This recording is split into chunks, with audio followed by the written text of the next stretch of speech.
आप सभी को जय मसीह की। द बाइबल पोर्शन में आपका स्वागत है।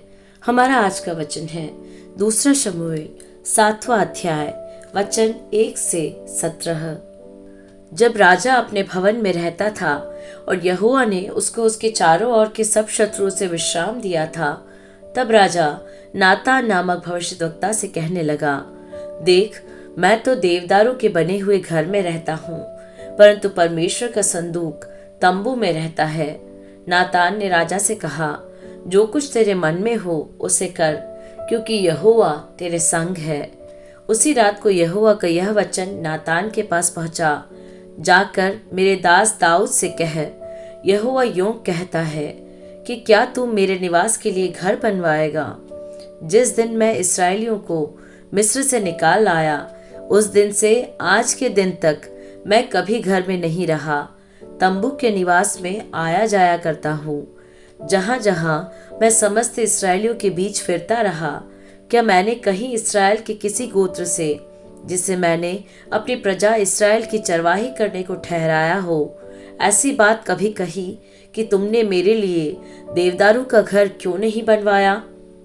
इसलिए अब तू मेरे दास दाऊद से ऐसा कह, सेनाओं का यहोवा यूं कहता है कि मैंने तो तुझे भेड़शाला से और भेड़ बकरियों के पीछे पीछे फिरने से इस मनसा से बुला लिया कि तू मेरी प्रजा इस्राएल का प्रधान हो जाए, और जहाँ कहीं तू आया गया वहाँ वहाँ मैं तेरे संग रहा और तेरे समस्त शत्रुओं का तेरे सामने से नाश किया है।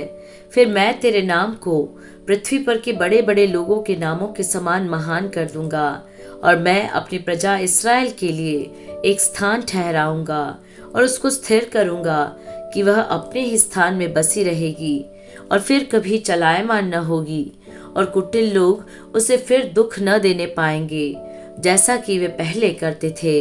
वरन उस समय से भी जब मैं अपनी प्रजा इस्राएल के ऊपर न्यायी ठहराता था, और मैं तुझे तेरे समस्त शत्रुओं से विश्राम दूंगा।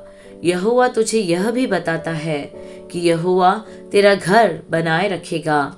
जब तेरी आयु पूरी हो जाएगी और तू अपने पुरखाओं के संग सो जाएगा, तब मैं तेरे निज वंश को तेरे पीछे खड़ा करके उसके राज्य को स्थिर करूंगा। मेरे नाम का घर वही बनवाएगा, और मैं उसकी राजगद्दी को सदैव स्थिर रखूंगा। मैं उसका पिता ठहरूंगा और वह मेरा पुत्र ठहरेगा। यदि वह अधर्म करे तो मैं उसे मनुष्यों के योग्य दंड से और आदमियों की योग्य मार से ताड़ना दूंगा, परंतु मेरी करुणा उस पर से ऐसे न हटेगी जैसे मैंने शाऊल पर से हटा ली थी और उसको तेरे आगे से दूर किया था।